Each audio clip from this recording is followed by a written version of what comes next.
Welcome back to episode 2 of Automation Campaign with Stoic Motors. Last episode we made our first car, which we can see over here, selling quite nicely, but now around 2 years after we've made it, sales are starting to decline, so we obviously need to do some new stuff. So as you can see, I have paused it right here. Here we are, the car bodies. As you can see, in 1955 and 56 actually, we unlocked a bunch of new car bodies.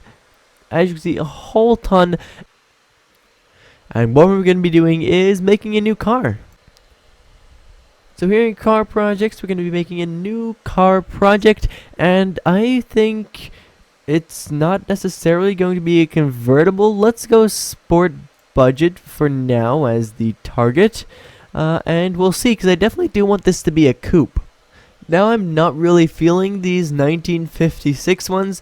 They feel a bit odd, so I'm going to go a little bit down here. 1955 body. Not ideal, but, you know, look at the year. We can definitely do that. So what I suggest we... Oh, there is actually still a lot of options. Can we even scroll here? Oh, not really. So I'm just going to select this one right now, and it looks like we're also going to be making a convertible version of this. Go ahead and configure this as I usually would. As for the engine, front engine. So right now, as it stands, this thing is floating with a solid axle coil in the front and a semi-trailing arm in the rear. Do need to make it a little sporty somehow. Because the suspension is kind of mediocre, I will just click on +1 right there. And we're going to be making a new engine for this thing. Right now, probably looking at a push rod 5.2 liter 90-degree V8. I mean, that's just probably what we want to do here. Not make things too complicated, because I feel like that's where things go wrong. Gonna select the most basic stuff here. I'll just cast iron. Cast light is maybe... We'll just go regular cast here. And you know, if the engine ends up completely dying, of course, we'll go back and change that. RPM limit is definitely gonna have to go up at least a little bit from there. We can't have this revving to 4,000. That would be completely undoable.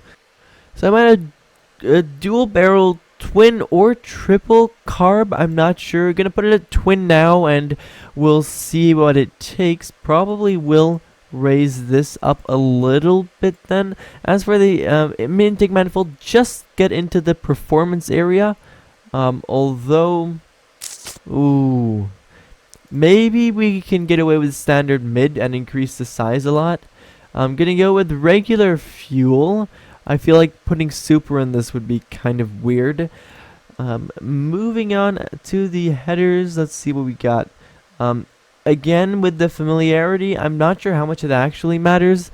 I am going to go for a dual exhaust, though, because that's nice. And I'll probably have just a single baffled muffler. Here we are. I've gotten down to this. It's really basic. Quality is a bit too high for my liking. Balancing mass, also bouncing a bit on the edge. I have reduced the capacity, and it is neatly exactly 5,000 cc. So, you know, the stress, I mean, I'm pretty happy with what I got it down to.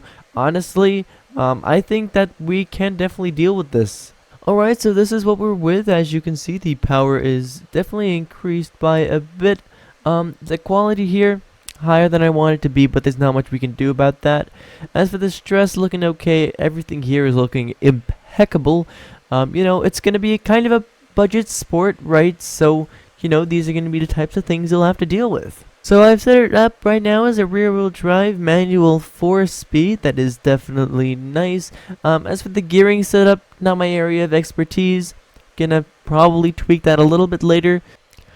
Got it right now as a cross-ply. I'm pretty sure I want to keep it that way.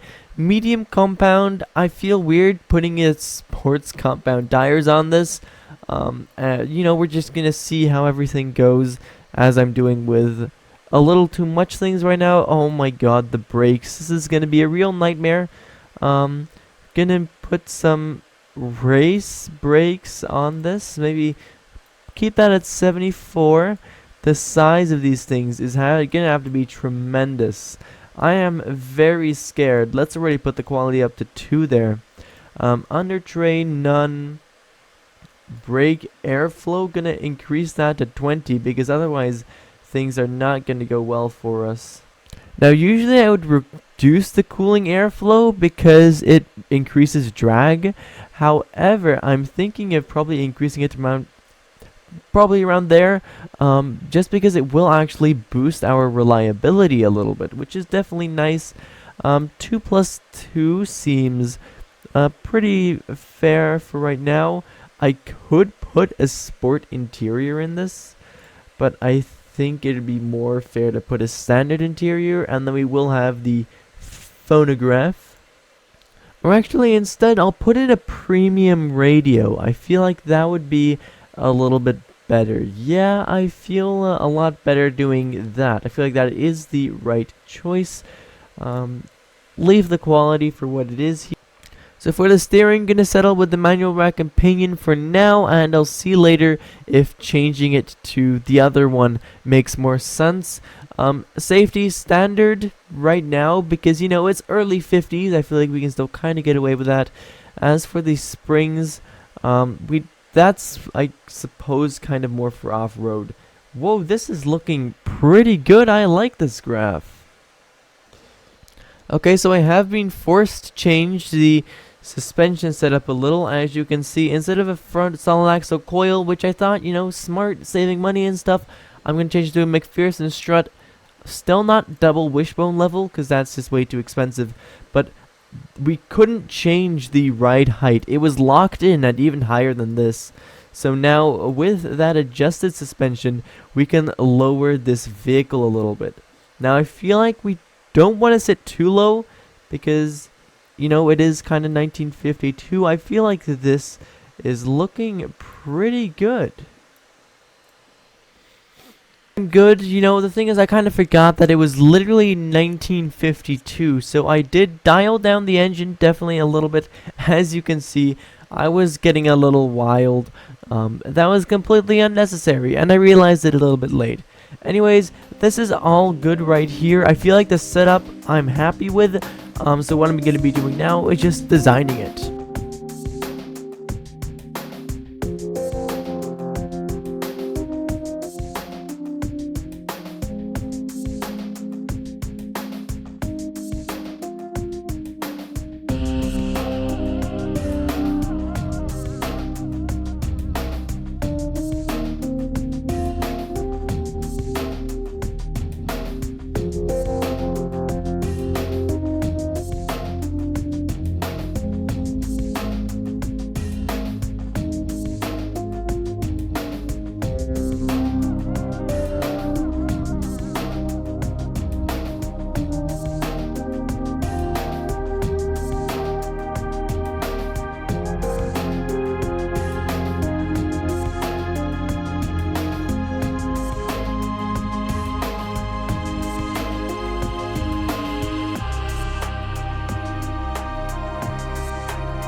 Here we have it, the Stalemate CC, which you can see right over here. At the end of the episode, I am, as per request, going to be taking this into BeamNG Drive and seeing how it drives, right? But for right now, we're just going to be continuing and putting this thing on the market. So as I said, this is the Stalemate CC. I hope it is going to sell well, making 172 horsepower right here, and for its price point, I think that this should be pretty good. But something that, according to the game at least, is even better is the Stalemate CCO, which is the one, you know, with the removable top. As you can see over here, the score on this thing is insane. It has a slightly more standout color, different wheels, and of course the open top area. let me know what you guys think of this design. I'm always open to feedback so I can improve my designs in the future. I actually also did make an interior this time. So, as I kind of usually do with my vehicles, the interior looks good from the outside. Right here on the outside, I can see, wow, look, there's actually an interior in here looking nice. If you were to go inside of this thing, interior would look terrible. Very nice. So now we're just going to be continuing through this seemingly endless slide of pages where I just click on things and get redirected and redirected and redirected. I mean, this should all be good. Engine factory. I think we need like a new factory though, right? We need a new factory. That is right there. Okay. Gasmia, because that's where we're at right now. I mean, we could go medium, but I feel like that'd be kind of weird. So let's go small. And let's then put in a small 3. I feel like that would be the best use of the plot of land we're getting. We need an iron foundry. I worked my ass off to not have to actually build a forge works. Do we need any of this? Slower wear on factory buildings. So I say at least one of the two I will put in maintenance, and I will not put in QA testing. There we go. So this is looking pretty good. You know, we do have the money. Alright, looks like we're creating a new car factory too then. And why can I... There's no way we need a medium. That is pretty wild. So they're always overworked if we go for a medium. So then I suppose we need to go small 3, which we can't do because we need steel presses, which are only available in medium. So then we go medium 1 with steel presses. Alright, this profit is so much higher than the profit of the last one. So that is definitely good news. But for right now, I'm just gonna roll with it and see how we go. You know, I'm already pretty happy that we haven't gone bankrupt yet. So we definitely... This is gonna cost me 479 million to do? What is that? Why does it cost that much? Okay, let's yeah, no, I'm not gonna take out a loan. When's this thing gonna come out? In 56. Okay, that could be a slight issue, but let's just roll with it. Let's increase the speed here a little bit, and just start cycling through the months. See how things are going. So let's continue here. So these aren't pre-selling yet, because why would they, right? So if we hold on a second, it's going to be almost 53, and then we'll get our yearly financial report and see how we have been doing. So basically a total of negative 4.18 million. Why is that? What did we spend so much money on? It's odd because honestly, dude, this is okay. I don't even know. Let's continue, man. We still have money, so let's continue all the way until 54 right here, and then I say that we're going to give a facelift to our selling cars here. So I see we're unlocking new bodies. That's fine. What I am actually going to do is maybe turn down the research a little bit. There we go. Don't want to be spending too much money on that. Marketing, actually, we do still have going quite a lot of, and I will relaunch a marketing campaign once we have, once this thing is going. I don't think we've actually sold any of those yet. This year we have made a profit. Okay, that's good. Yeah, exactly. So there are no pre-orders of this yet, but I assume there will be soon. So let's go ahead into the car projects, and the Altiplana, which is this one. Let's just, can I just go into this car project in general here? New facelift. I've completed the 2 facelifts, and I've given the utility one like an extra boost. This is actually green now. I don't know why I wasn't able to do that before. I should probably just put in some more effort next time. Anyways, I'm happy with how these turned out.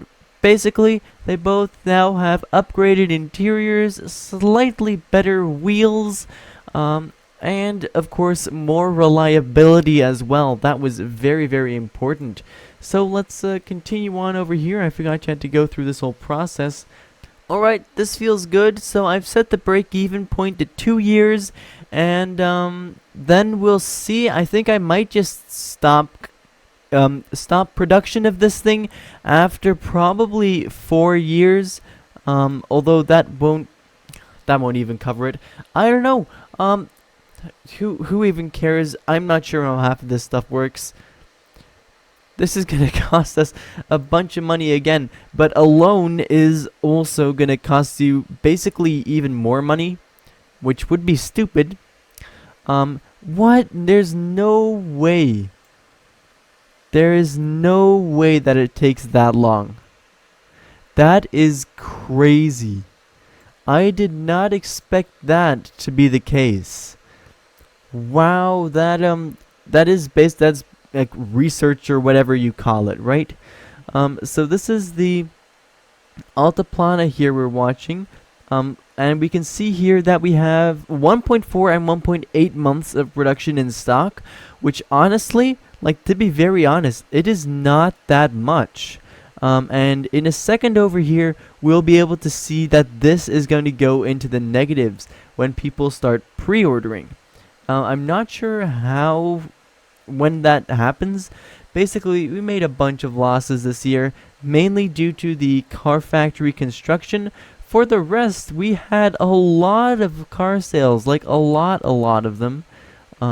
So that's great. If you look at this, this is 110 million, and for that 110 million, and probably actually 120 if you take in marketing and engineering and research and development, then we made like a solid profit on those. Just the construction that we're losing a lot on, which I guess makes sense. Anyways, in a second here, wow, these percentages look good.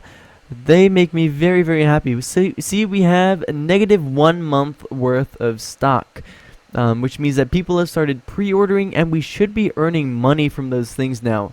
This is the most exciting part, guys. My favorite part of the automation campaign is just watching my company go through here.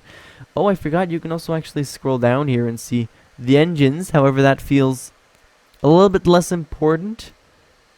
So car sales once again amazing, and just a lot on car factory and engine factory construction. However, we should be good. Remember, once we have the factories, we basically have them forever in theory, right? I think that is how it works. So I'm just gonna run one more year right here, and then so we can see this. So we now have almost, oh, hold on, I'm stupid. It was -0.1 months of stock. So we currently, so it isn't selling well at all. So I mean, okay, we'll have to see how that goes, because we have a lot of extra stock than it feels like. We seem to be making a loss on that one. Oh, we're selling stuff now. Okay, as you can see, at the end of this year, we have 2 whole months of stock not sold, which is kind of weird, because we have 3 months of the Altiplana, which is really old. And if you look at this here, oh, the desirability of that is incredibly bad. Well, not sure how that happened.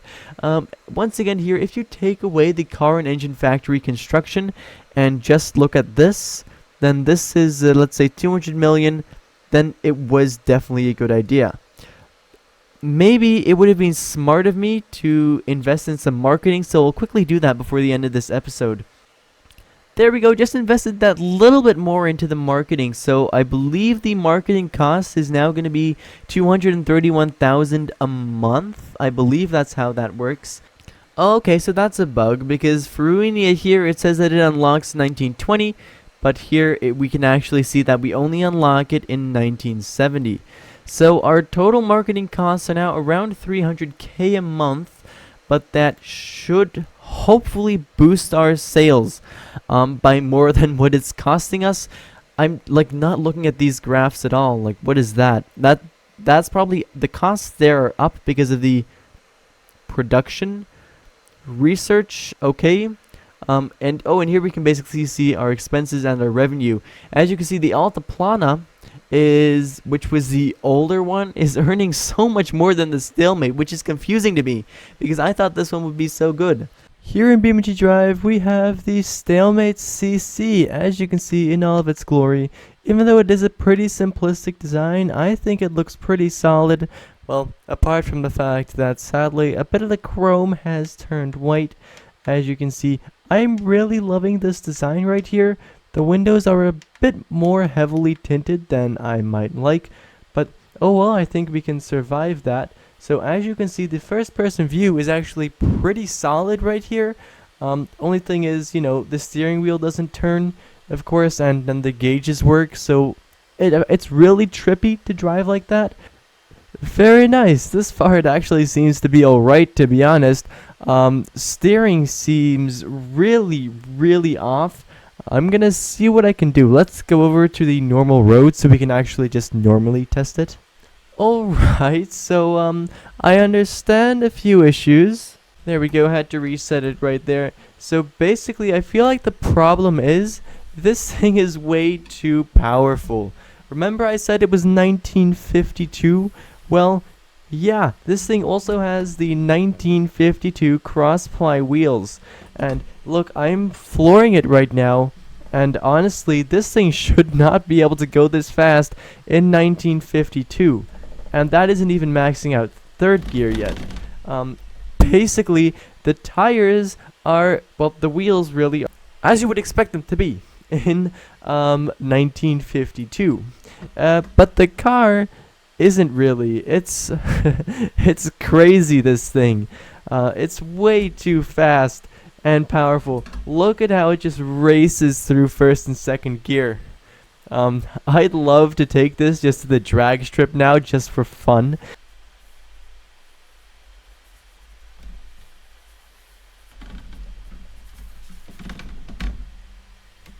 Alright, that was almost cool, admit it. Alright, so I've noticed a few things. First off, I thought that the gear ratios were just terrible. Turns out, after some more driving, it was just my shifting. The gear ratios are actually better than I expected them to be honest. And really what's holding us back is the fact that the suspension is absolutely terrible. I'd love to make it a little softer, except it would decrease sportiness, so I'm not sure if I could do that. For the rest, it kind of just has way too much power for the wheels, especially the width of its wheels, and the fact that it's 1952. Now I'm interested, can this thing do a burnout? Yeah, I'd say that's pretty solid. Kind of a lack of smoke, to be honest, but I mean, you can see the wheel turning. Hell yeah. Alright, and now also, just because I'm intrigued, I'd like to clutch dump this from second gear, because I think that this vehicle will easily be able to do that. Yep, there we go, getting wheel spin throughout the entire thing. Fantastic. That is how good this car is. Let's check out this thing's quarter mile. Now for 1952, it should be pretty good. Let's see if we can get under 20 seconds. There we are. Clutch dump. If we don't go high enough in the gear, then it's just gonna get all stuck. So there we are. We're cruising. Let's see if we need to shift to fourth before the end line. Nah, I don't think so. There we are. 15 seconds. That is crazy. For 1952, that is pretty solid. I wouldn't want to drive something like this. This vehicle was probably a death trap. There we are. I've added the performance timers so that we can now see what the 0 to 60 or 100 of this thing is. I think it's going to be a 0 to 60 because it's American, I suppose. Alright, so I've come to the conclusion that the timer stops every time I press the clutch pedal because I was letting off the gas. So the solution to this is pretty simple. We shift whilst our foot is flat on the floor. So there we are. It got it there. Let's see if it's going to allow me to shift a third. Yes, it is. Great. That is 7.7 seconds.